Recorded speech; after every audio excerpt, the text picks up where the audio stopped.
welcome to Mindvalley. Thank you, Vishen.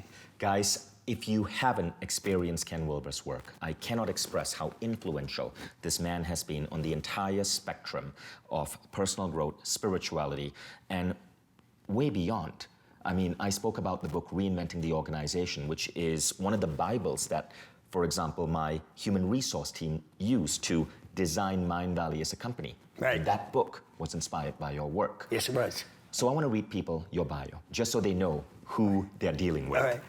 Ken Wilber is known as the Einstein of consciousness studies, the preeminent scholar of the integral stage of human development, and the originator of the world's first integrated philosophy, aptly called integral theory. He's an internationally acknowledged leader in philosophy, psychology, and religion. He founded the Integral Institute, a think tank for studying issues of science and society and outreach through local and online communities such as the Integral Education Network, Integral Training, Integral Spiritual Center, and he's the co-founder of Integral Life.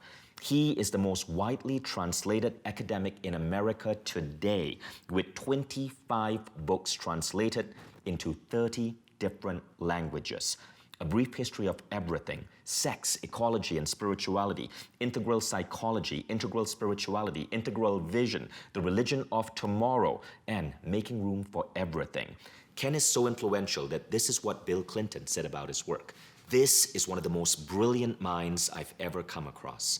But Ken, I guess the coolest thing about you is that there is a movie that's about to be released about your life called Grace and Grit. Yes. I just met up with the producer of this movie, Sebastian, and I want to play a couple of brief scenes about this movie because this is incredible.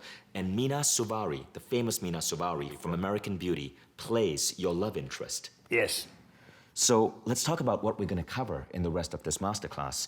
And for those of you who are watching, what you're going to gain from this masterclass and what you're going to gain from the program that we've created with Ken Wilber here on Mindvalley is really a radical new way of looking at the world. So you show up to the world in a different way. There are many modern lies of spirituality that actually prevent us from truly living in our power.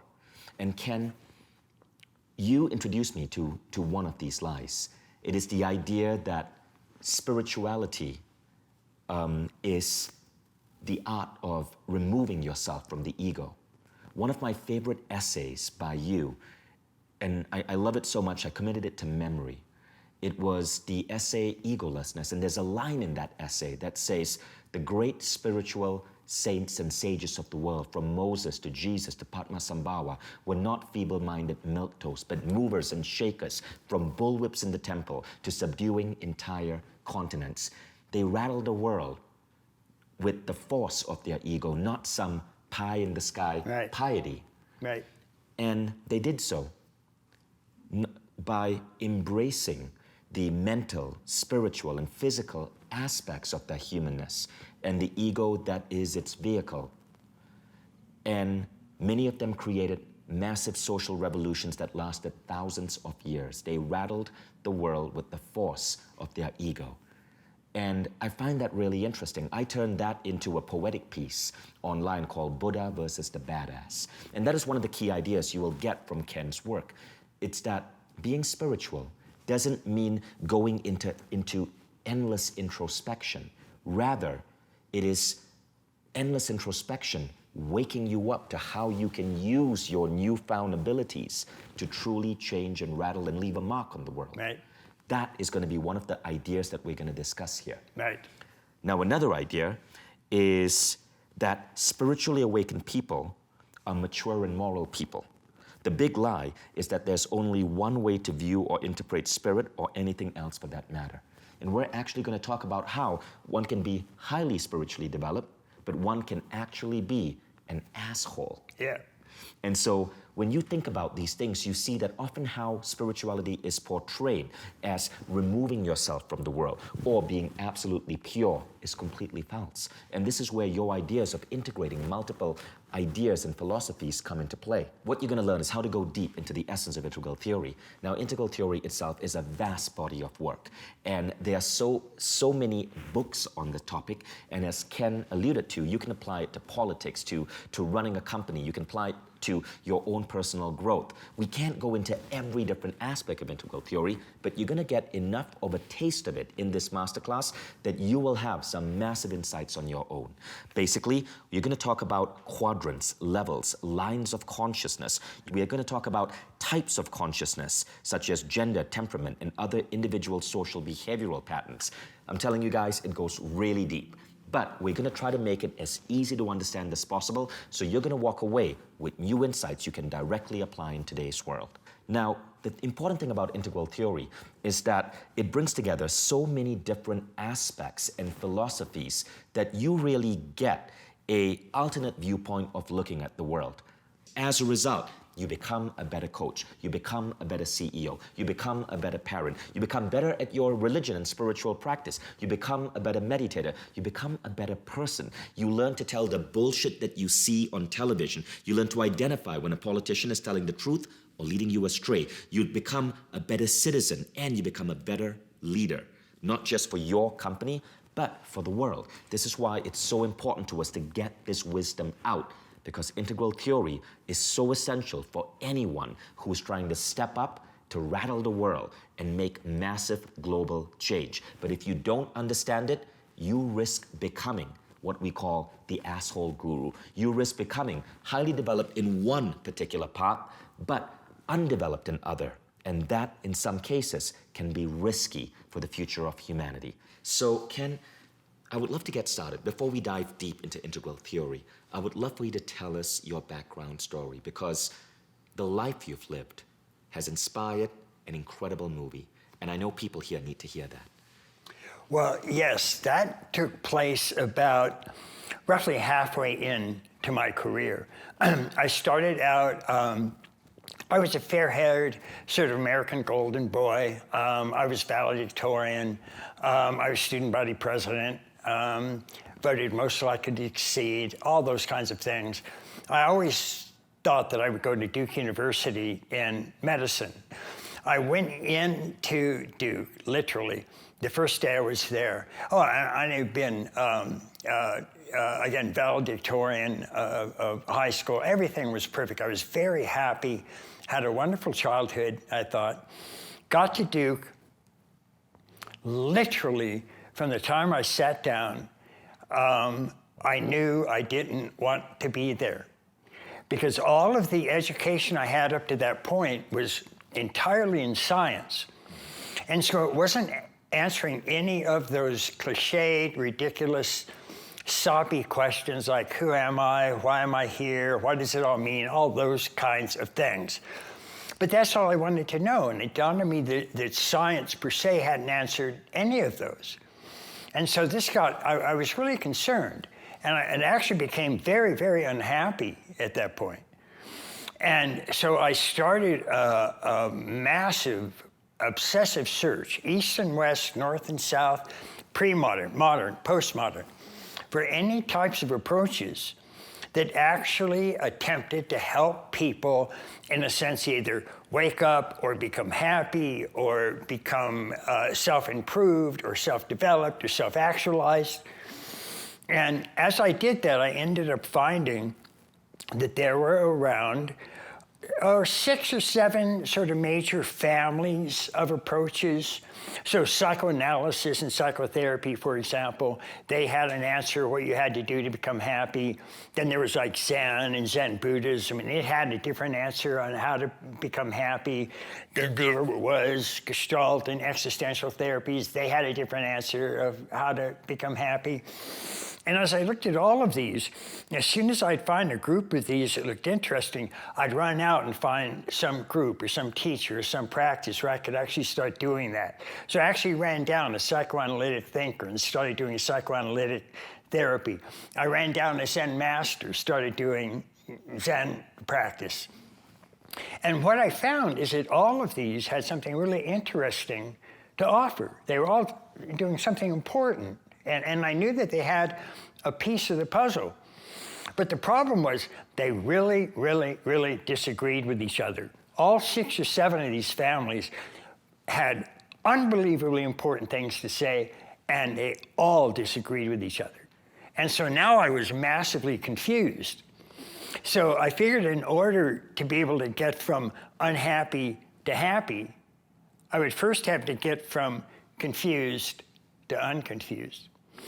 And so the question that I was faced with was, how can these all be right?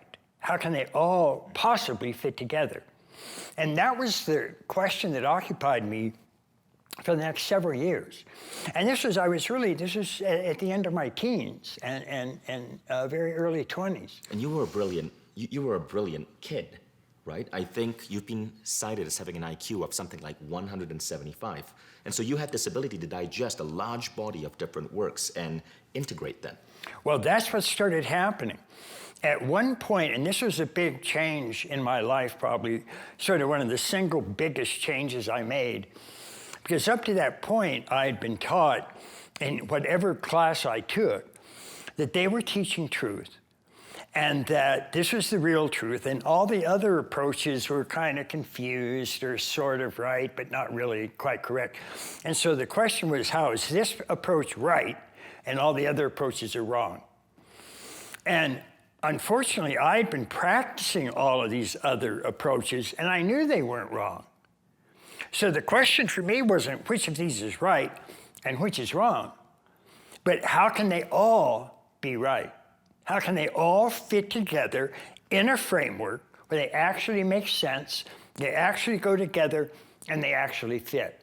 And that became the main question that drove me for several years. I think one of the key things I learned from you is that you can look at things from multiple viewpoints, and all viewpoints are equally valid. But some viewpoints, I believe you said, are more valid than others. Right. Did I quote you right? Yes, exactly. And so the first major insight I had was looking at all these 5 or 6 or 7 major families of how to be self-actualized or self-improved or self-developed, how to become happy, and so on. Instead of there being just one that was right and all the others that were wrong, that consciousness wasn't just sort of this single thing, and that all of these different approaches were trying to take this one thing called consciousness and make it better. But rather, consciousness existed in a whole spectrum of different levels or dimensions or areas. And each one of these approaches was right. In other words, consciousness was like a rainbow. It was a spectrum. And each of these different approaches literally turned out to be right when addressing a different level of the spectrum. And so when they were addressing their own level, they did great. Right. But when they tried to address other levels, it was a disaster. A disaster. And so I remember coming to visit you 2 years ago. Yes. Right here in this apartment here in Denver. And I asked you if you'd read my book, and you had. Yes. And I asked you, what do you think? Yeah. And by the way, if you're a writer, never ask Ken what he thinks of your book, because he's such a brilliant mind, he is going to tear it apart. But he'll also educate you on how to better apply your ideas. So what you explained to me is that my book is great for people at a particular level, right? The level of orange emerging into green, and you'll understand these levels in a bit. But it would be completely wrong for people at the level of blue and red. Yes. People who are slightly more orthodox, who are more conservative, and their viewpoints are valid too. But I'm speaking at a different level. Right. Now, when you go to integral theory, when you start to understand integral theory, what you learn is how to communicate at all of these levels. And this has a huge implication in how we run politics and how we run the world and how we run our enterprise and how we show up in the world. Yes. And so I took that first insight. I was 23, and I wrote my first book. It was called, not surprisingly, The Spectrum of Consciousness. And so it went through and outlined these major levels of awareness, levels of consciousness, and how these different approaches dealt with each of these different levels. So you wrote your first deep thinker philosophical book at the age of 23. That's right. And it caused a bit of an overnight sensation, at least in those circles that study these things. Things like humanistic psychology and transpersonal psychology and existential psychology. And so I became kind of an overnight sensation for and how many books have you written since? Huh? How many books have you written since? Well, 25 to 30. Wow. But at that time, I sort of became an overnight sensation. People were coming from all over the world to visit and say hi. They'd always say the same thing. They'd knock on the door and say, they'd look at me, 23 years old, and they say, "Oh, hi, I'm here to talk to your father." That was the most common response I got. "Hi, I'm here to talk to your father." And I'd always go, "Look, I'm sorry, I'm it." And so we went ahead and did that. And what started happening, though, is that I kept applying that fundamental question, which is not which one is right and which one is wrong, but how can they all be true but partial? How can they all fit together?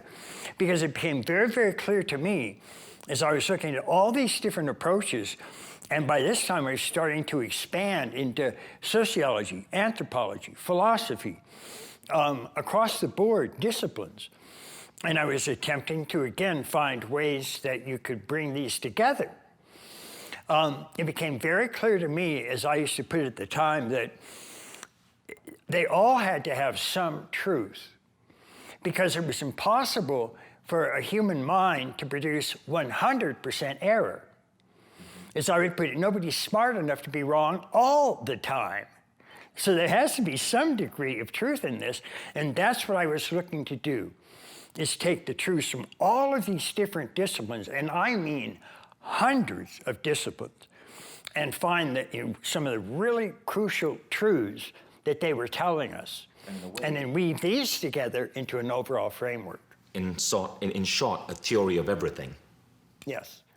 Amazing. And what that turned out is that when you applied that to a particular area, let me take something like, let's say, spirituality, for example. Although you applied, and it has been applied, this overall approach has been applied to over now 60 different disciplines to make them more holistic, more comprehensive, more inclusive. And so we started producing things like integral medicine, integral law, integral art, integral psychotherapy, integral history. And all of these worked better because they were covering more areas that had truth in them. And so if you're dealing with a particular problem, like a client comes to you, you're a psychotherapist, a client comes to you with a major problem, do you want to really just take one narrow aspect when you know other aspects are going to give you truth? Are you really just going to say, I don't want that truth, I'll just use this little narrow slice? Why would somebody want to do that? So at the very least, you want a picture of all the different truths you have, and then you can select which ones are most important for any particular area. But you want to have a menu that's as comprehensive, as holistic, as collective as you can get it. And so as one embraces this integral viewpoint of looking at the world, what happens to them? When you start to make room for everything, everything starts to get better. These disciplines work better. And that's why we have, again, 60 disciplines, from integral business to integral psychotherapy to integral education to integral politics. And they all work better in these larger, more comprehensive, inclusive forms. And that's why it made a fair amount of impact, and that's why it got out there. So we're looking at something like spirituality, and we do have to realize that there are at least two very broad different types. And unfortunately, these are confused all the time. But one is often called exoteric. It's what a lot of people in the West think of as religion. And that means, for example, that you actually have to believe things that the Bible claims are true. So you have to believe that Moses really parted the Red Sea, and Elijah really went straight to heaven in his chariot, and Lot's wife really was turned to a pillar of salt, and Jesus Christ was actually born of a biological virgin, and all of that. And that's part of religion. It's not the interesting part. And for almost all of the religious traditions themselves, they have what's often referred to as an esoteric or an inner core. And this isn't a matter of belief systems. These are actually psychotechnologies of consciousness transformation. These are ways, for example, in Zen Buddhism, where you practice and actually have a waking up. You have a satori, you have an enlightenment, an awakening. That's not a mythic story. That's a direct, immediate, first-person realization. And it shows you a profound, profound degree of ultimate reality for this universe. And anybody who studied this carefully, including even people like the internet star Jordan Peterson, has said flat out that the evidence for these two types of consciousnesses, namely your ordinary, typical, isolated consciousness, and this what he calls absolute consciousness, where you're one with absolutely everything. And the entire universe is arising within your own absolute consciousness. That's the waking up that we're talking about. And so whether we call it enlightenment, awakening, metamorphosis, satori, moksha, the great liberation, this is the real core of the waking up traditions. So these waking up types of experiences, we have evidence for those going back thousands of years. And they make the actual core of the world's great wisdom traditions, whether it's Judaism, Taoism, Vedanta, Buddhism, Islam. You find some small sect that are devoted to these waking up experiences. And this is where you go from thinking that, oh, you're just a separate, isolated individual self that is suffering the slings and arrows of outrageous fortune. It's life is suffering, life is painful, it's horrible. And then you have this awakening where you realize that you're one with the ground of all being. And that's a profound liberation move. So it's called the Great Liberation. And this is maintained by the traditions to be ultimate truth. It's not relative consciousness, it's absolute consciousness. And the point is, you can have those experiences. They are profound. And they really are the core, the often hidden core of the world's great spiritual traditions. And what you really touched on was one of the 5 aspects of the Equal framework. Yes. Waking up, right? And you say that this is a state change, meaning one could have a momentary feeling of connection to oneness, and the very next day that person could still feel miserable and depressed. And you also say that these state changes fluctuate, and they have no bearing on morality. In other words, a saint could certainly have the power to heal people, but he could also be abusing people behind the scenes. Well, this is what's so strange. One of the things that an integral approach shows us is that the more we look into all the different areas of human activity, that an enormous number of the really crucial, important things in those areas aren't obvious. You don't see it. They're not just standing out there and you can just see them without any problem. I mean, if you think about it, most of the things that human beings consider that have a real existence are things that nobody's ever seen or experienced. Nobody's ever seen an electron, an average person. Nobody's ever experienced an atom or a molecule or a cell or the immune system or brain neurophysiology or distant planets. But we accept the truth of all of those. But in order to find those, that was a fair amount of work over several hundred years to discover electrons, discover atoms, discover molecules. So it turns out the same is true in these areas of human life and living, like waking up and growing up and showing up and cleaning up. These are all areas that, like atoms, molecules, cells, you can't see them, they're not obvious, but they're there. And this particularly becomes profoundly important when we look at not just waking up, but another item called growing up. And just to give a preface, okay? So the Aqua framework has 5 elements: showing up, growing up, opening up, waking up, and cleaning up. And right now, we're gonna, for the sake of simplicity, look at the difference between waking up and growing up. Right. Because what it turns out is that waking up, because it's a direct first-person experience, when you have a waking up experience, you know it. If you're meditating and all of a sudden you feel one with the entire universe in love and bliss, you know it. It's completely obvious, no doubt about it. Growing up, on the other hand,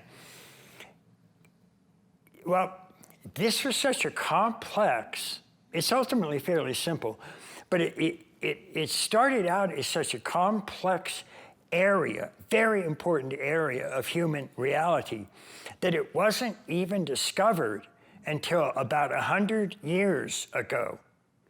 So waking up's going back, we discovered that several thousand years ago, because it's a first-person obvious because experience. Thousands of years ago, the Buddha was meditating under a Bodhi tree, waking up. Yes. And so, but all of a sudden with growing up, these actually refer to the stages of development that all human beings go through as they grow and evolve in a typical life. And one of the things about those stages of growing up is that if you look within, you can't see them. They're much more like rules of grammar. So anybody that's brought up speaking in a particular culture, speaking that culture's language, they end up speaking that language quite accurately. They put subject and verbs together correctly. They use adjectives and adverbs correctly. In other words, they follow the rules of grammar of that language quite correctly. But if you ask any of them, write down all those rules of grammar that you're following so accurately. Almost none of them can do it. Most of them don't even know that they're following these elaborate rules of grammar that govern how they parse, edit, divide their entire experiences. We're using it all the time. You and I are doing that right now. So it turns out that these stages of development, and I'll give some examples, brief examples of those in just the next moment, so people can see what we're talking about. But the rules of those stages of development are like grammar. And so you can't look within and see them. Just like right now, you and I can't look within and see the rules of grammar that we're still following so accurately. That's what these stages of growing up are like. And so because of that, they really weren't discovered until around 100 years ago. But here's what's so profound about those. Oh, and by the way, by being discovered only around 100 years ago, there's not a single religious system anywhere in the world that includes stages of growing up, because these were discovered way too recently to be put in these great religious traditions that are sometimes thousands of years old. And that's a powerful insight, and it's going to make sense to you in a moment. Right. So what are examples of stages of growing up? I did a book called Integral Psychology, and in that book I analyzed over 100 models of stages of growing up. And I actually have charts in the back of the book that has all 100 of these models listed with the names of the stages of growing up that they have. And what's so astonishing is that the great similarity that all of these models have of these stages of growing up. And so most of them have, on average, about 6 to 8 major stages of growing up. But some have fewer stages, some have more. But 6 to 8's the rough average. Now, what I'm going to do now, as an example, is give a simplified one that just has 4 major stages, so people can see what those are. And these were ones that were discovered by a woman studying the stages of moral development in women. Now, she also discovered that the same major stages occurred in men, but in what she called a different voice. In other words, men tended to go through these moral stages talking about things like autonomy and rights and justice. And women tended to go through the same stages, but talking about relationship and care and responsibility. There were exceptions. We're not pigeonholing people here. But her first stage, she called selfish, simply because the woman cares only for herself, and that's it. Then the next stage she called care, because the woman extends care from just herself to a whole group. And we sometimes call the first stage egocentric and the second stage ethnocentric, because you're expanding your identity to an ethnic To an group ethnic or group or crowd. religion or people of your skin color. Right. Yeah.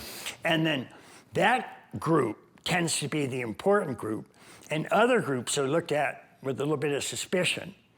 So those other groups are now the great other. Right. And that is The problematic. people you want to build a wall between. Yeah. And it's us versus them. And then the next stage she called not care, but universal care. And that's very important. That's where we look at all groups and try to treat all people fairly, regardless of race, color, sex, or creed.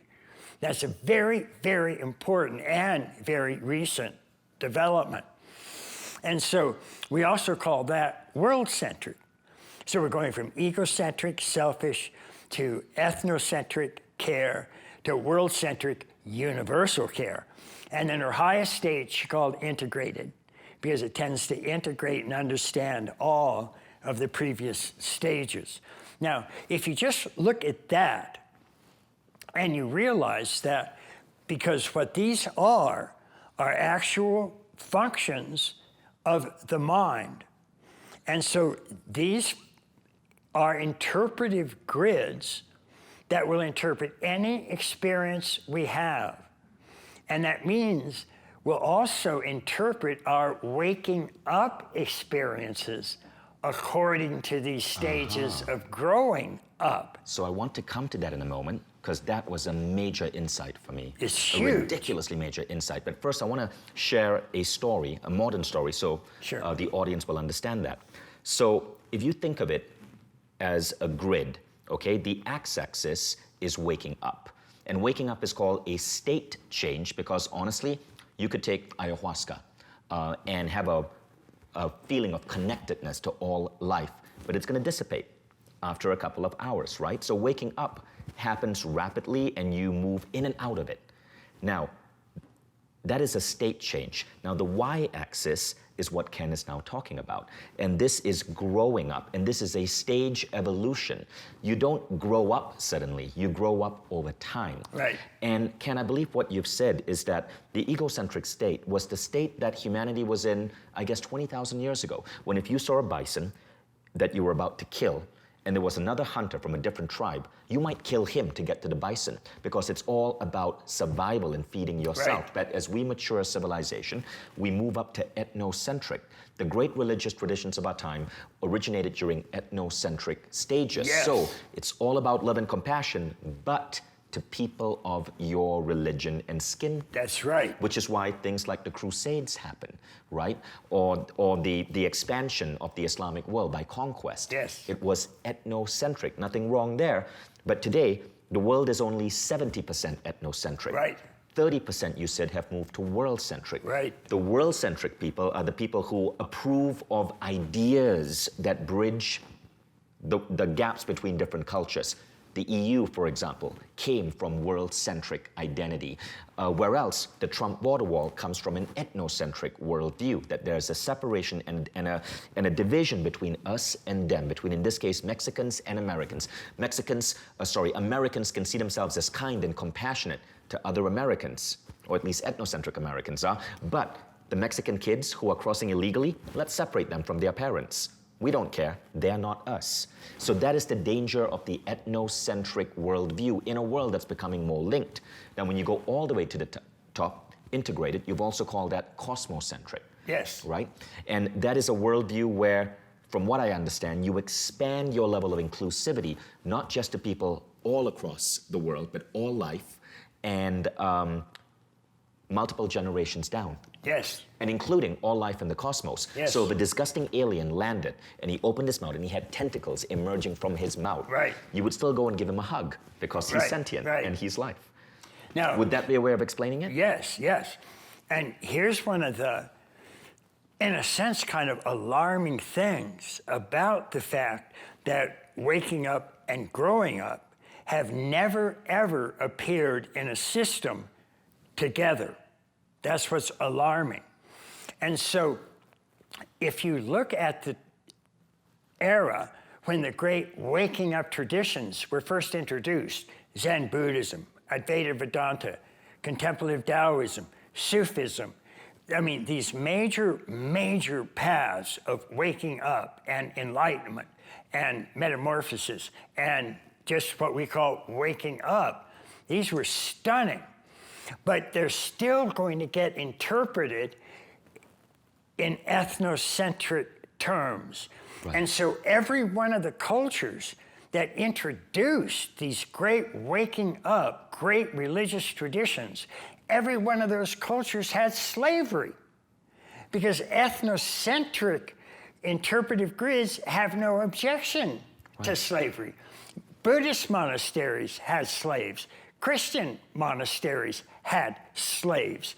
St. Paul recommends to slaves, obey your master and love Jesus Christ. Really? That's the recommendation to a slave from a religious stance? Right. It's horrifying. And yet it wasn't necessarily wrong in that time. For them. For them. Aristotle wrote all about it. He saw no objection to slaves at all. And part of the reason is that the cultural background is at this ethnocentric stage of development. So by the time we move up into world-centric stages, which didn't start to emerge until around the Western Enlightenment, that started to introduce on a fairly large cultural stance things like rational forms of knowledge and awareness. And so in a few hundred period, starting around 1600, we have literally the emergence of all of the modern sciences: modern physics, modern chemistry, modern biology, modern astronomy, and so on. And very telling, because all of these ethnocentric and earlier means egocentric, means the original tribal societies, 15% of them had slaves. So they had no problem with that. So all of a sudden, when you get to the emergence of universal care with its rational underpinnings, then in a 100-year period, from 1770 to 1870, slavery is outlawed in every major rational industrial country on the face of the planet, because that growing up developmental sequence had now moved up into world-centric morals. So it's not just us versus them, it's all of us. That had never happened. And so that's what's so extraordinary about these waking up and growing up. And incidentally, during the Western Enlightenment, when growing up was moving forward, there was a drop-off in interest in waking up. It just wasn't as much of that, because now they were really focused on science and rationality. And so then we got this integrated stage that's just starting to emerge now. So the question is, if you're taking up a path of waking up and you want to, have this great liberation in your own life, you want to discover the ground of all being, you want to discover this fundamental enlightenment and awakening. And by the way, you can. That's a real state of consciousness. You can realize that. But you're going to interpret it according to the stage of growing up that you're at.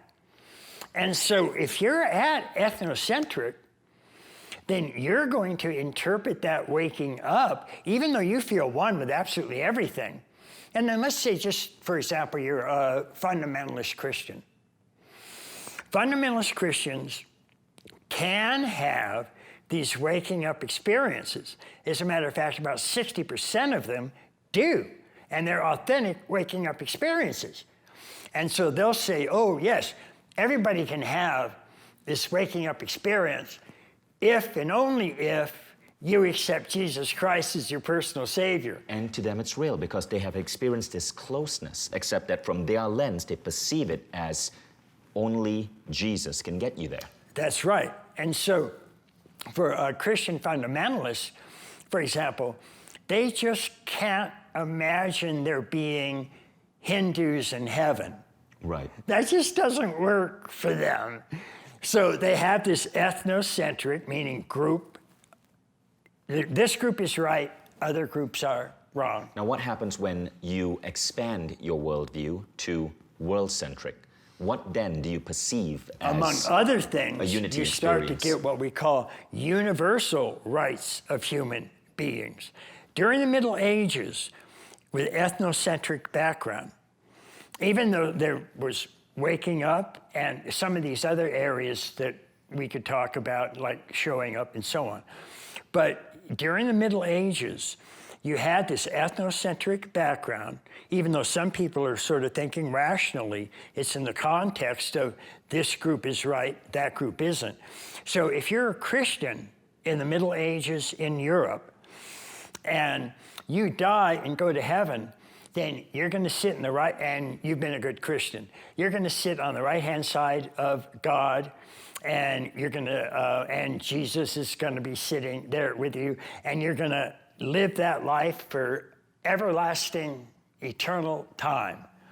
And then all of the people who are actually having fun and are kind of interesting, they're all down in hell.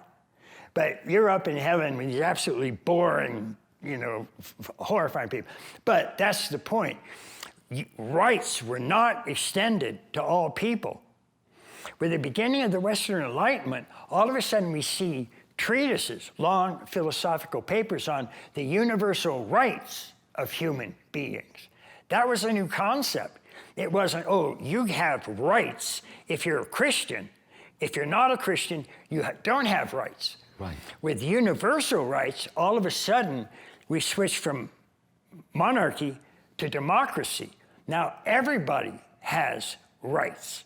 Now, these rights were originally applied to the people that already had them. So they were applied to white, European, able-bodied, cisgendered, heteronormative human males. But the principles themselves that they conceived applied to everybody. And that's what happened. We kept applying those universal rights to everybody. So we extended it to black people. Women got the right to vote. We extended it to homosexuals. We're extending it now to transgender, because that was the universal nature of these principles. And that's growing up. That's the whole process of growing up. Now, when you get to the world-centric stage, how would one see an experience of connection, a unity experience, right? You mentioned that a fundamentalist Christian, someone at the ethnocentric stage, not that there's anything wrong there, would see it as, oh, Jesus brought me here. We all need to embrace Jesus. But if you're at the world-centric stage, how would you perceive that same experience? Then that becomes an inherent right of all human beings, regardless of race, color, sex, creed, religion, nationality. That was the whole point of moving into what's sometimes called a cosmopolitan view. In other words, not just French, not just German, not just Hindu, not just Jewish, cosmopolitan, a universal human being, with every human being having the same set of universal rights and freedoms. This was unheard of. That's why we didn't get rid of slavery until then. And what's shocking is we had slavery until just 200 years ago. Really? It took us that long to realize that one person owning another person is wrong? Well, yeah, because growing up was proceeding that slowly. Even though waking up had been around for thousands of years, that didn't get rid of slavery. But the question then is, Ken, when you get to the world-centric level, how would you perceive a religious or spiritual experience of being connected to oneness? How is that interpreted at that level? So the fundamental experience of waking up is this experience if you are one with everything, absolutely one with everything. You're one with what's often called the ground of all being. And that's what this satori, or awakening, or realization, that's a direct kind of impact that you could hit with. Now, the problem is those waking up experiences don't tell you specifically hardly anything about an actual individual finite thing. So what you're saying is that the satori moment, that feeling of connectedness with all that you might get through, say, an ayahuasca experience or a meditative experience, right? You're going to interpret it based on your level of growing up. That's correct. So if you're at the ethnocentric level and you believe that your religion is it, you're going to say, well, my religion just did this. Way to go, Islam, or way to go, Jesus. Right. Now, if you're at the world-centric level, what would you see? How would you interpret it? Then that has because what the growing up side is adding is this individual identity, this interior finite identity that you have. Are you identified with just yourself? Are you identified with just your tribe, just your group?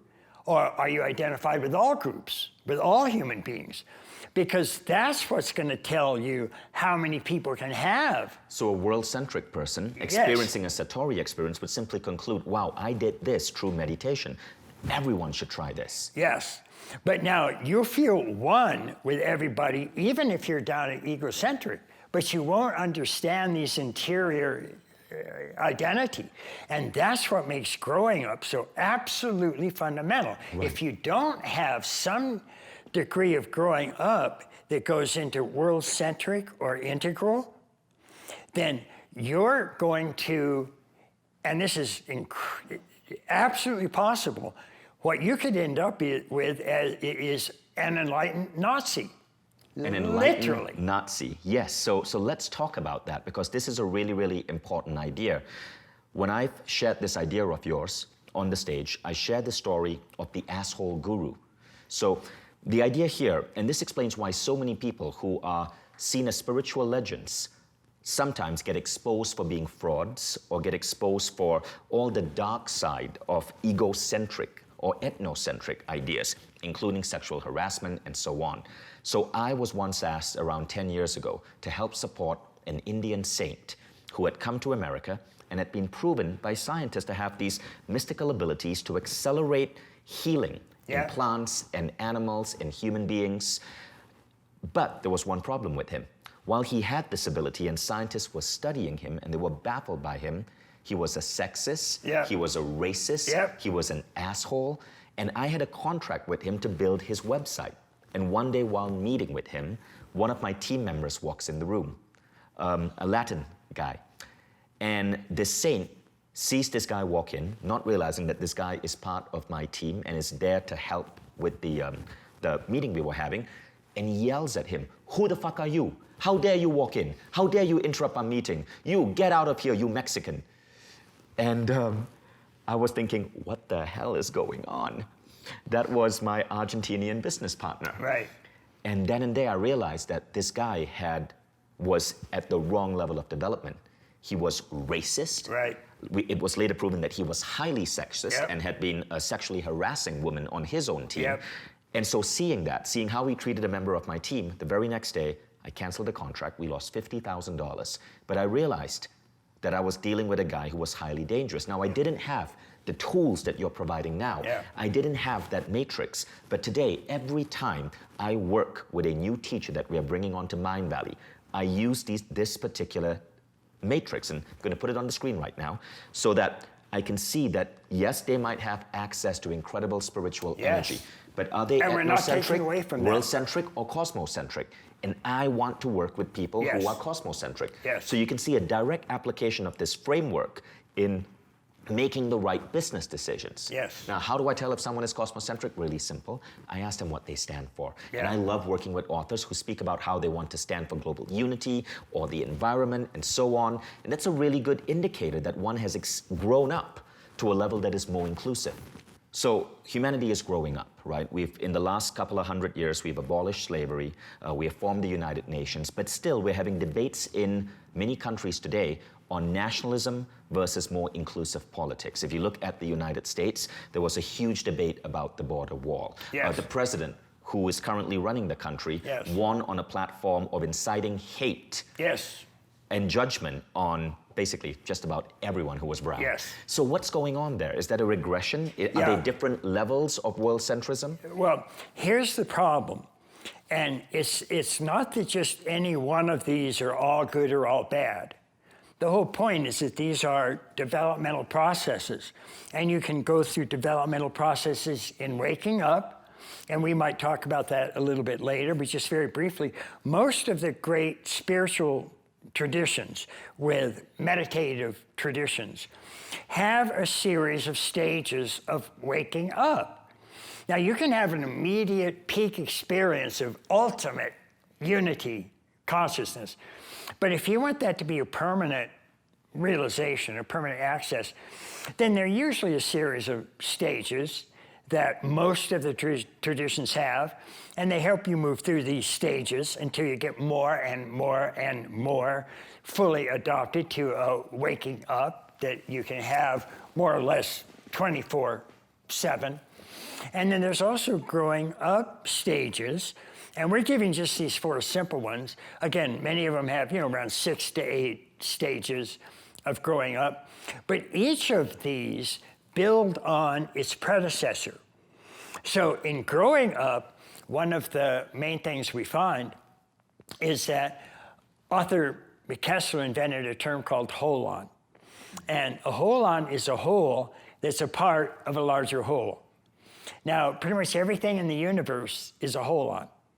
So whole quarks come together to form whole atoms come together to form whole molecules come together to form whole cells form whole organisms, and so on. The universe is winding up into greater and greater and greater holons. It's not winding down, it's winding up. And what we see in human growing up is that the whole of one stage becomes a part of the whole of the next stage. And then the whole of that stage becomes a part of the whole of the next stage. So what we're seeing is that these really are important steps, and we need to go through all of them. We can't bypass any of them, like we can't go from atoms to cells and skip molecules. These are stages that have unfolded over evolutionary time, and they're there for a real reason. And so we really do have to grow through these. And one of the important stages, everybody goes through it, is the ethnocentric stage. And so that's one of the real problems, is that we have to realize that and take that into account in our social policies. But then we go from ethnocentric into world-centric, and then from world-centric into cosmocentric. And cosmocentric is almost certainly going to include some sort of worldwide, not necessarily a strong world federation, But we are growing together more and more and more, and it's unavoidable. How far ahead do you think are we from a world federation of nations? I'm not talking about the United Nations, I'm talking about an Earth flag. I'm talking about human beings identifying themselves as citizens of spaceship Earth. Right. First. Right. And then citizen of their country. So that the flag that they're wearing on their backpack or the flag on the rockets going to the moon is an Earth flag. How far are we? Well, right now, it's the numbers are a little bit disturbing, because what we find, and depending on which model you use, you get slightly different percentages, but it looks like around 60 to 70% of the world's population are ethnocentric or lower. So our problem right now is the particularly best and brightest do tend to move into world-centric. So they're arguing, we have to include everything. We don't want boundaries. But you have to be very careful, because then when you get into cosmocentric, then you also see the ways in which all of these earlier stages have to be carefully fit with one another. So we do need a stage of ethnocentric, and then we need world-centric institutions, and then cosmocentric. And that brings us to a very interesting concept over here, which is that when you move to integral, as the name suggests, yes, you're integrating all the yes, individual stages. For example, when you're going from egocentric to ethnocentric, you're not saying, oh, I'm just going to give myself to my religion or my tribe. I don't matter. You still matter. But yes, you are also supporting your country or your religion or your tribe. When you move to world-centric, you're not saying, let's destroy all human culture and have right, one global culture. You might still appreciate festivals from unique religions and cultures. You might celebrate Christmas and Holi and fast during Ramadan. But at the same time, you are world-centric. Right. But you are also appreciating the beauties of individual culture. Right. So that is enfolding. Yes, and it does look like we need all of these different elements, from egocentric to ethnocentric to world-centric. There has to be some place that those are still located, not as rigid. So if you're just at ethnocentric, then you want walls everywhere. Yes. And that's what we had in all of our ethnocentric periods. People were building, the Great Wall of China. Right. People were building walls everywhere. So we've done a really interesting job going deep into waking up and growing up. But in the Aqual model, which is what the Ken Wilber program on Mindvalley is all about, right? We go so much deeper. And by the way, guys, what you're hearing is a tiny touch of even this concept, where if you really want to go down the rabbit hole, definitely enroll in this new quest with Ken Wilber. Now, Ken, there are a couple of other ideas, including showing up, cleaning up, and opening up. Yes. Can we quickly touch on these? Yes. Cleaning up, because we were particularly focusing on spirituality, cleaning up is another one of those areas that, astonishingly, it really was in its deepest, most profound understanding. This is also a notion that wasn't discovered until around 100 years ago. So growing up, literally the first person that came up with a model of psychological growing up that actually had stages of development with different lines of development was James Mark Baldwin. And this was right around 1900. His colleague, William James, was writing books like The Varieties of Religious Experience. He was studying waking up. James Mark Baldwin was studying growing up. And they were both friends and colleagues. They didn't realize exactly how they were, doing important things. One was doing waking up, one was doing growing up. But those were two very, very important researches that were being made in America. These are being studied until fairly recently. But then there was another very, very important item that you find in almost all spirituality and in all spiritual seekers. It's almost never dealt with correctly, and it causes absolute catastrophe. And that's cleaning up. In 1895, Freud wrote his first book. So you can see that's just a bit over 100 years ago. Right about the same time, James Mark Baldwin was discovering growing up. So the one thing that you can be sure of is any of the major spiritual systems anywhere in the world don't have growing up and they don't have cleaning up, and that's a disaster. Waking up, right on the mark. Growing up and cleaning up, not. Cleaning up deals with the actual repression, a psychodynamic repression of powerful emotional tends and drives and instincts. And they don't just go away when you repress them. They show up in extremely painful, problematic areas, and they start to distort your entire perception. They start to change your personality profoundly because it's an actual part of you that you've now lied about. You are denying it's yours. You're claiming, oh, I don't have that. So maybe there's this enormous amount of sexual impulse coming up, but for some reason, maybe my parents, maybe my religion, whatever reason, that's dangerous, that's wrong. I'm not supposed to have that. I push it out of awareness. And so one of the common things that happens is we project it. So we know somebody has this enormous amount of sexual feeling. It can't be me, so it must be somebody else, anybody else, just not me. So you project it on to somebody, and now they have all your sexuality, and not surprisingly, it's aimed at you. So they're always trying to come on to you, and they're always, at least you think. And the only reason it's aimed at you is it's your sexuality. It's not theirs. So the problems come about with, let's say you have a very self-controlling tendency, but you're not very much aware of it. You're working for a boss. Your boss, a little bit self-controlling. So when you project your self-controlling onto your boss now has two sources of self-controlling. He's got his own self-controlling, which is bad enough, but now he's got yours aimed at you. So he's got a double dose of self-control. This will drive you nuts.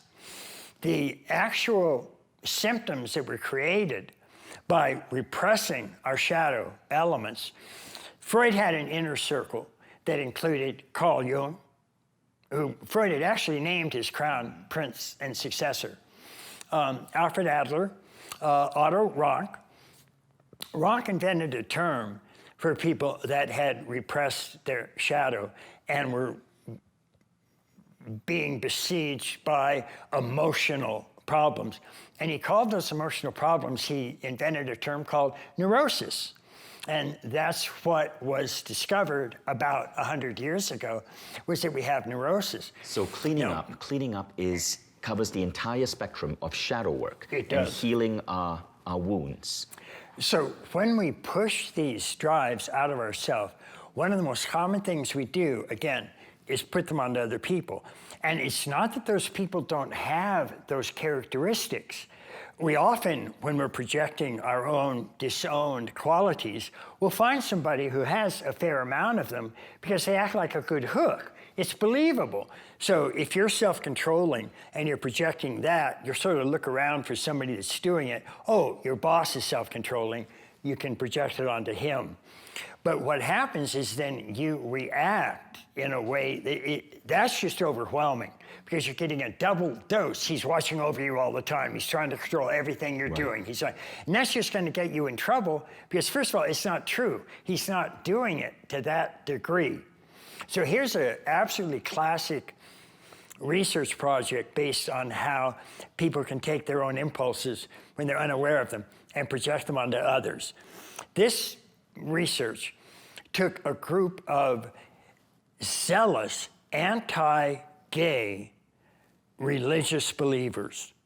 These were men, fundamentalists, who spent their life trying to stop gay rights from having any sort of influence in the world. So the researchers took these anti-gay zealots and showed them pictures of gay erotica. And what they found is that these anti-gay zealots, when shown pictures of gay erotica, were more sexually aroused than the average straight man was. In other words, these anti-gay zealots had their own enormous homosexual impulses, but they couldn't accept it in themselves, so they projected them onto gay men. And then they tried to get rid of their shadows by getting rid of gay men. Wow. That's a classic case of projection. And the shadow boxing that you do when you put your shadow out there and you start boxing it. It's not there. Amazing. Not in the way you see it. That is the concept of cleaning up.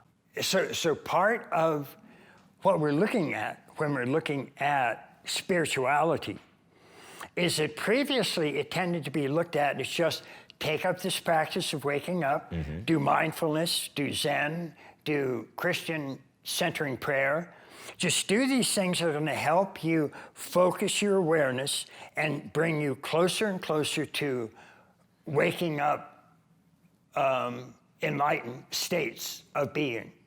But then we have these other areas that are at least as important, because you want to know where you are in growing up. You don't want to just end up being an enlightened Nazi. And with 70% of the population at ethnocentric or lower, you've got, unfortunately, at least there's a chance that you have that kind of growing up. And the problem is, waking up won't address it at all. So we have to wake up, grow up, clean up. Now, we have talked about three aspects of the Ackwell framework. It goes so much deeper. Yeah. Tell us about showing up. So we're talking about spirituality and the importance of, if you want a truly comprehensive spirituality, you want to really cover the bases, this is going to make a big difference in how authentic your spirituality is. That you do want to include these other areas, such as growing up and such as cleaning up. And then there are other areas, and I'm just going to mention these briefly. We can find more about them in the course. But there's what we call showing up, and this has to do with, there really are 4 or so fundamental dimensions of existence. These have been known about for a while. They have a lot of different forms. So they come up as things like the good, the true, and the beautiful, or art, moral, science, Buddha, Dharma, Sangha. They actually also refer to first person, second person, third person pronouns that we find in all of the sophisticated languages. Now, it just turns out that each one of those areas gives us a very different view of any topic we're looking at. And the argument in academia has always been, oh, is this first person view right? Or no, is the second person view right? Or, oh, no, this third person, objective view, that's what's right. And the integral answer is no, they're all right. And each of them has to do with an enormously, profoundly significant area of endeavor. This certainly applies to spirituality as well. Just using first, second, and third person. A third person approach to spirituality is just talking about what it could be. So you could say spirit is a great web of life. And that's just an objective third person account of what spirit looks like. You can also, more people have like conversations with God. And whether you think you're actually talking with God or not, these are enormously helpful practices just to get you to dialogue with what you think could be an ultimate spirit. So you have Neil Donald Walsh, of course, made a ton off his conversations with God. That's a fairly legitimate approach to spirituality, just as talking about the web of life and all that is.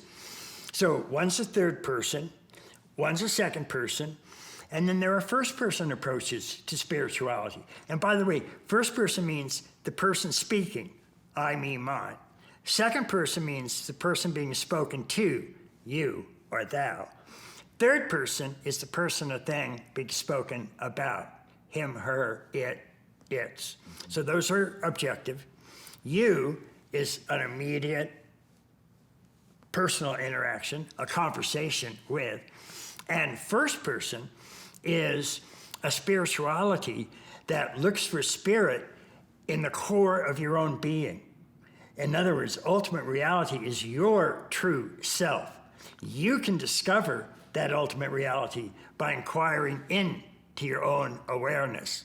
And that's where things like mindfulness and self-inquiry and meditation comes into play. So this idea of showing up really helps us in this sense, in the sense of spirituality, understand the relationship between, say, different variations of God. Yes. The personal God, the internal God, the Yes. God as the universe, the God as an identity, Yes. as a character, correct? Yes. But it can also be applied to a whole range of other fields. Right. Now, one of the things I want to stress to you guys is that when you go into this program, we're going to be looking at 5 different aspects of being human. We're going to look at mind, body, spirit, relationship, and career. Those are 5 really important aspects about life. We want to make these ideas practical to you, not just if you're a philosopher or a world leader, but a person just living life, trying to succeed at your best, grow at your best, and contribute your best. You're going to learn how to apply these ideas. And so far we've spoken of waking up, growing up, cleaning up, and showing up. And we're going to apply this plus other ideas from integral theory into your mind, your body, your spirit, your relationship, and your career. So you're going to get to look forward to that when you enroll in the program. So now we've covered showing up, but there's one more. The last one is opening up, and some people take this as sort of not the most important, but in some ways it's really important. And that's the understanding that we've had recently, that human beings don't have just one intelligence. It was very common to think that, until recently, human beings had just one intelligence. It was often called cognitive intelligence. It was measured by the all-important IQ tests. Then we started finding that, wait, we actually have a lot of other different types of intelligences. So we have emotional intelligence, moral intelligence, interpersonal intelligence, aesthetic intelligence, spiritual intelligence, musical intelligence. And unfortunately, in today's culture, the only 2 types of intelligences that are actually educated for are verbal and cognitive. That's what you get taught in school. The SAT scores measures just those 2. So if you are good in one of those 2, then your school, your education system will think you're smart, you're bright. But if you're good in any of those other dozen intelligences, and you're not good in cognitive or verbal, you're looked at as basically being an idiot. But you could be a genius in emotional intelligence. You could be brilliant in aesthetic intelligence. You could have staggering gifts in spiritual intelligence. You could have enormous gifts in musical intelligence. And good luck for you if you have these intelligences that just don't happen to be one of the 2 chosen ones. I have yet to meet a person who didn't excel in at least one of those other intelligences. That's a powerful insight. Thank you, Ken. Yes. So what happens when you go into this program and you learn the concept of opening up is you get to tap into other dimensions of intelligence. The way you approach problems in the world and the way you live life in those 5 areas, which I'll repeat for you: mind, body, spirit, relationships, and career, magnify, because you're tapping into other aspects of your gifts. Now, thank you, Ken, for sharing all of this with us. And guys, I know it's an intense conversation, right? But we are dealing with one of the most profound, brilliant minds of our generation. And that's why I'm so grateful that we have you in this program. And I'm so grateful that we get to capture your knowledge. And I'm also so grateful that your life is about to be turned into a major movie. That is incredible. Yes. And I know that's going to help get tons of other people interested in this work, which has changed my life so profoundly. So I want to give the audience a quick idea of what's going to be happening week by week. There's going to be an introduction and a warm-up. And then week 1, you go deep into the integral approach. You will learn the definition of integral theory. It's 5 elements and 3 guiding principles. Week 2, you go into the integral mind. You learn about showing up and the quadrants, growing up and levels, cleaning up and shadows. By week 3, you've gone into integral spirit. This is where we cover the 3 faces of God, the 5 views of God, and waking up and states of waking up.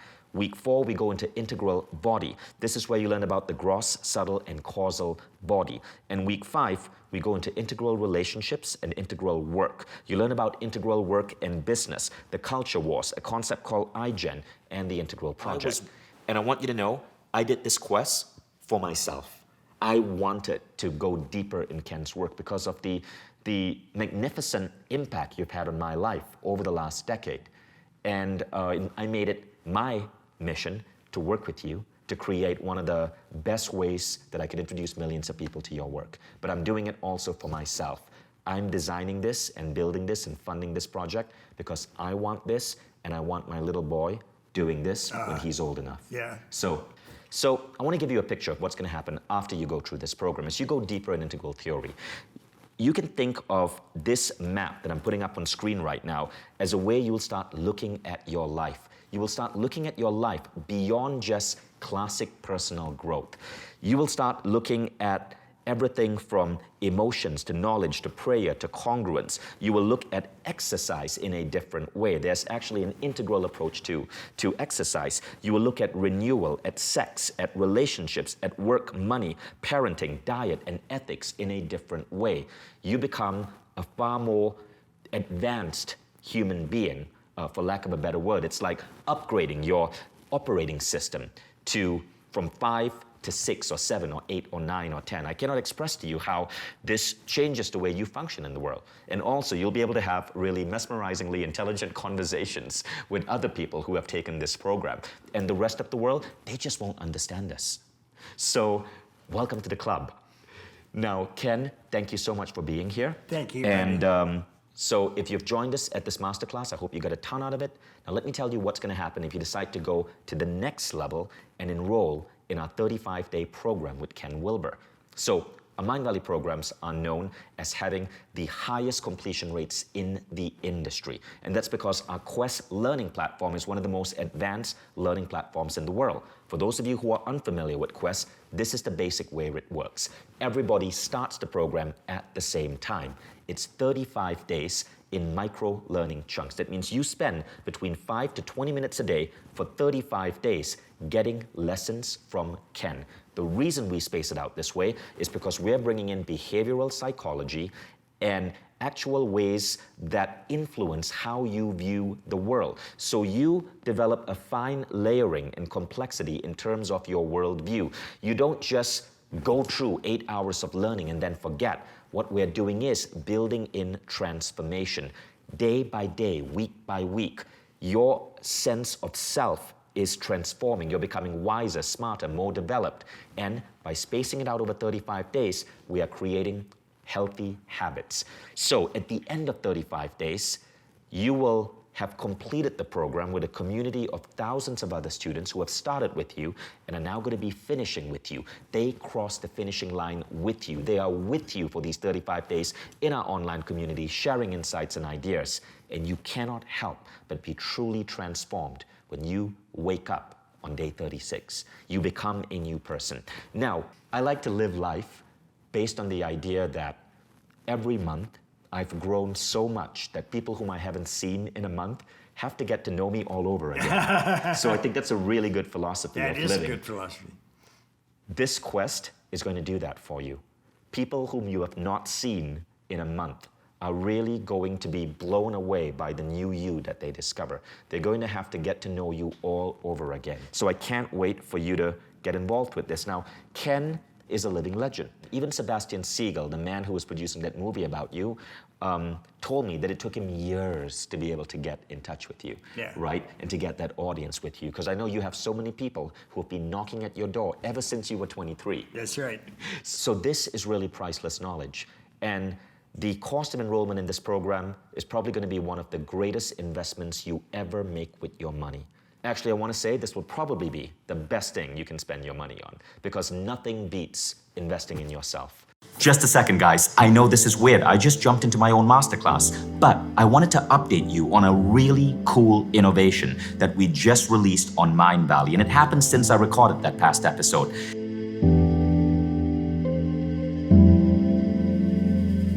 So what we find is that so many of our top students love the programs that they enroll in, that they enroll in a second program, and a third program, and a fourth program. Because the fact is, once you get on a Mindvalley quest, you get so hooked. What we are really good at is making learning as exciting as a computer game. When you wake up every day and you're spending your 10 to 20 minutes with your designated trainer and you feel your life shift, it creates such a remarkable feeling. But what happens when you finish that program? Well, people come back to Mindvalley and they enroll in the second and the third program, but that can get expensive. So we launched something called Mindvalley All Access. And what this means is that you get access to everything for less than $2 a day. So what does this look like? Well, firstly, you now have access to the top teachers and trainers in the world. And every new teacher coming onto Mindvalley is automatically added to your account. You take a fun self-assessment, which will help you view your life from a holistic perspective and know what to focus on. You then choose your adventure, the program that you want to take. And it's only 5 to 20 minutes a day because our teachers are so effective. Every day, you are developing new skills, new attitudes, new mindsets, new beliefs. And at the end of each month, you've up-leveled. Maybe you're now reading 3 times as fast, or your health is completely transformed, or you've improved your spiritual abilities for energy healing or manifesting. So many people forget that the number one thing that we need to do in life to achieve all our wildest dreams, to have career success, to give back to our family and the world, is to focus on becoming the best you can be. And this means investing in your personal growth. Think about what that will do for your life and the lives of everyone you touch. Scroll down below and enroll in Mindvalley All Access. All our programs are going to be open and available to you, so you get to choose your own adventure.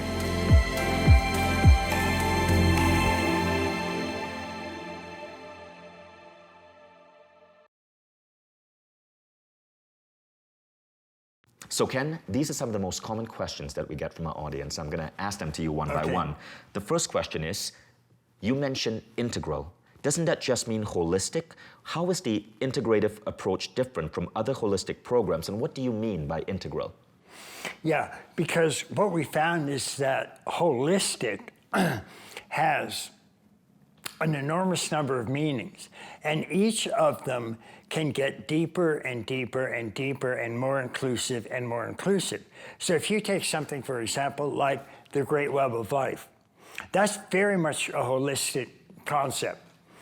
But what you have if you just have a belief in the holistic web of life is, okay, how much do you have to do to not just think about that as an object and actually realize that you are one with the reality that that represents? That's not necessarily contained whenever you just see a holistic web of life. Or when people talk about it, they don't often say, oh, and you have to realize your oneness with this whole web of life if it's to be true. So that's not included in typical holism. When it comes to the actual strands in the web of life, each of us is supposed to be a strand. But that strand is just looked at an objective kind of string that connects, itself to this strand and that strand and that strand and that strand. But how about those strands having awareness? How about those strands having your first-person consciousness? How about those strands interacting with others in first person to second person to third person? That's not included in any standard theory of the web of life. So all of those areas are getting left out. And arguably, those are the most important parts. It's not just that there's an interacting web, it's how do human beings actually interact with that web? What various types of dimensions or aspects or areas need to be included that you don't just see on that web. So there's holism, and then there's holism. And we try to do holism. Thank you, Ken. Next question.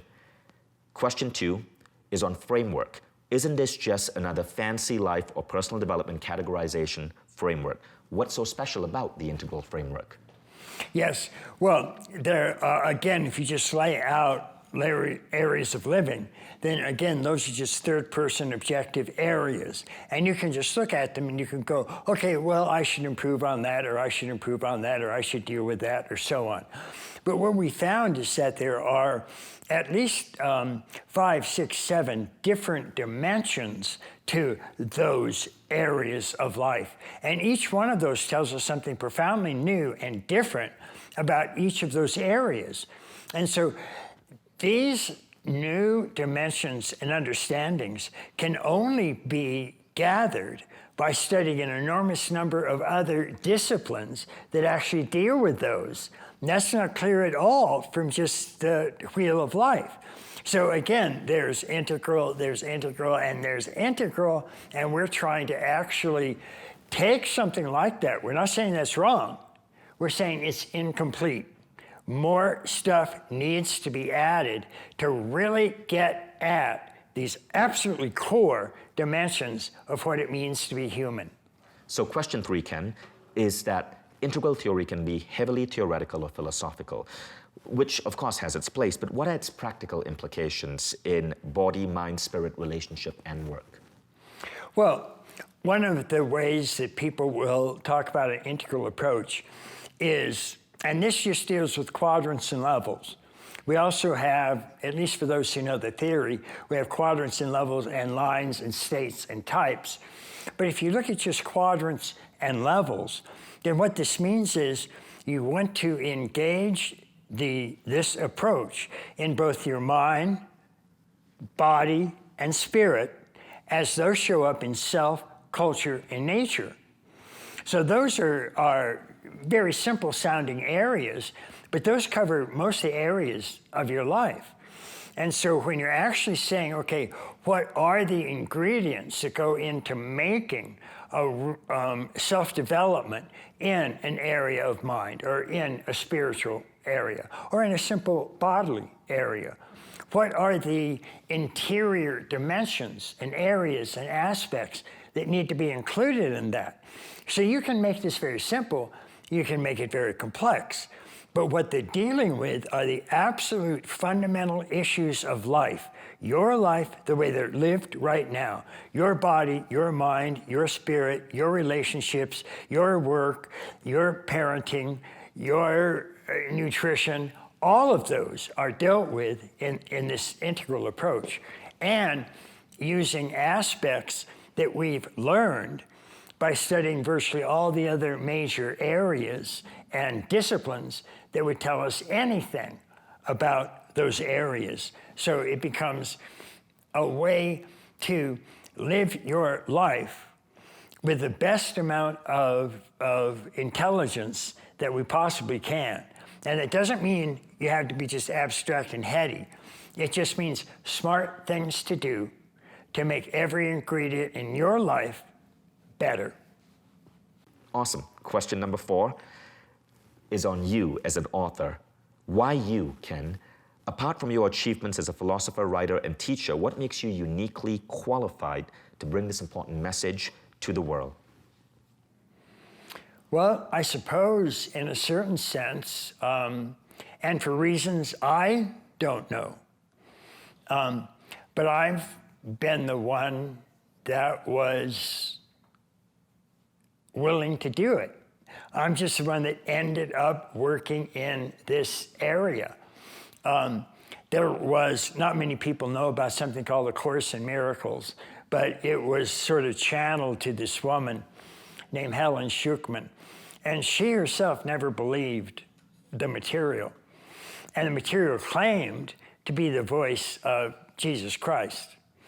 And it was writing down all this material. And at one point, she finally said, "Why me?" And the voice simply said, "Because you'll do it."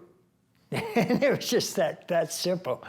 Because in part, I could ask, "Why me?" And the answer was, "Because you'll do it, idiot." So I ended up doing that. Started with my first book when I was 23, and I've been doing it for 50 years.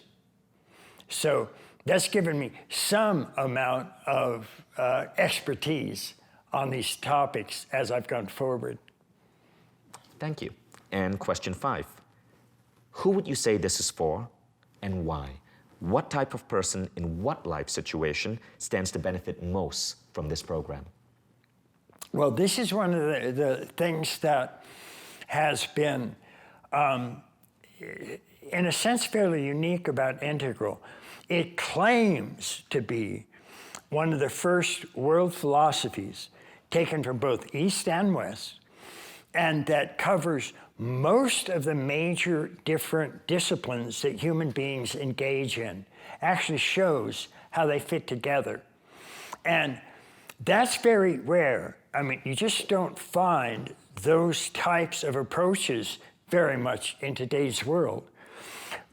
What it does mean is that it's literally applicable to virtually every major human discipline.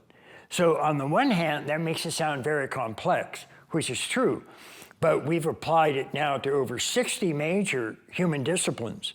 So that gives us things like integral medicine, integral art, integral history, integral psychotherapy, integral relationships, integral counseling, integral business, integral politics, integral education. Where does it apply? To anybody interested in any of those. But it also applies just to you as an average person. If you want to wake up, if you want to grow up, if you want to handle shadow material and help clean up a bit, these are straightforward areas that you can use to apply to your own life. You don't have to use all of them. You can just look at what's offered, take snippets from here and here and here, and apply them, and check and see if they work. All of the recommendations that I've put into all of these areas come from a large number, a large community of experts and authorities and knowledge seekers that know these areas well. And I have included literally hundreds of different areas. I made none of them up. I got all of them from people that have done an enormous amount of research on them. The evidence for these areas is overwhelming. And so the question is, all you have to do, it's like a menu. You can just set it out on your table and go, okay, here's 100 things that I could work on. I'll do 3. That's fine. It means 3 things you're going to have a chance to improve that otherwise you wouldn't. And you can use other ways to do it as well. That's the whole point. We just make a place for everything. And so we say, making room for everything. And when you make room for everything, then you're allowed to start including everything. And when you make room for everything, everything starts to get better. So that it can be used by anybody to any degree that they want to. Question number 6 is on outcomes. What is the primary learning outcome of this quest? And what will people be able to do once they finish this 35-day program? An understanding of just how big this world is. It's one of the most astonishing things that most of the items that human beings believe in, that they believe really exist, that they would say is part of the real world, 99.9% of those things nobody has ever actually experienced themselves directly. Nobody's experienced an electron, or an atom, or a molecule, or a cell, or brain neurophysiology, or distant planets. But we think they're all real. We say, oh yeah, those are real. You've never seen them. You don't know if they're real or not. But 99.9% of our knowledge is like that. It turns out that when it comes to human beings as well, there are so many things that are part of us that we don't know, that we almost can't see, that we have no idea are there. And so, of course, we can't act on them. We can't improve them. We can't self-develop them. We can't even meet them with awareness. We have no clue they're there. So what we're trying to do with integral is simply say, okay, just like this world has atoms and molecules and cells and organisms and neuronal systems and all of that, your own being has these various areas. And if you find those areas, then you can engage them. You can actually wake up. You can actually grow up. You can actually clean up and show up and open up. And those become available once you find out these ingredients are actually in your own being and awareness. You can't see them now. You don't know about them now, just like you don't know about atoms and molecules and cells. But they're there. There are ways to find out about them.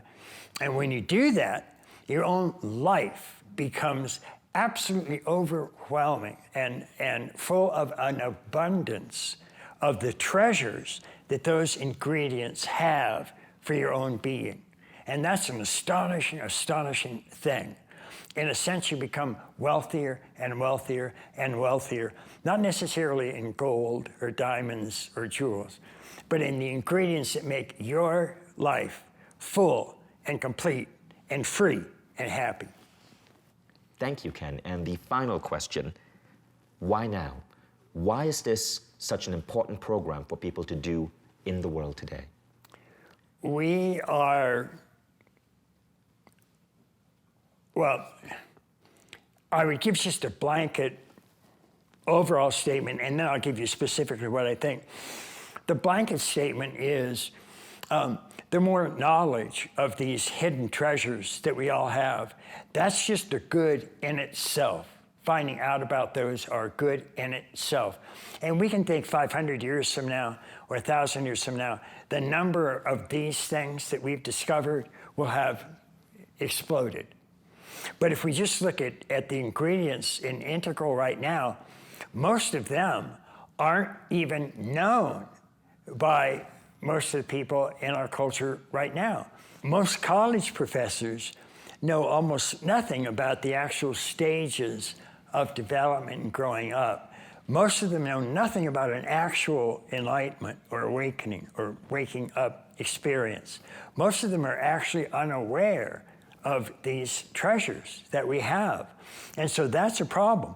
So one of the things that we need right now in order to help human beings develop, discover, and find these treasures in themselves, that's one of the main things one of the main reasons that we need to know about an integral approach.